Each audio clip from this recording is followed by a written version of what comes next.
Good morning, friends and neighbors. Well, I'm back up to the hostel and getting ready. It's snowing. It's kind of a half snow, half sleet that's coming down. So I'm getting wintry mix.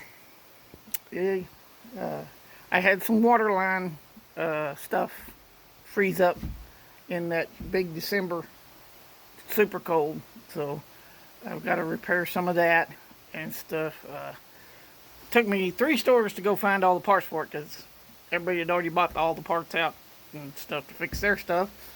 I was just lucky to find it after a few days.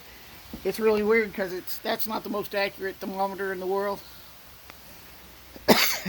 but uh, it's uh, it's cold out here to where mid morning I'm still drinking coffee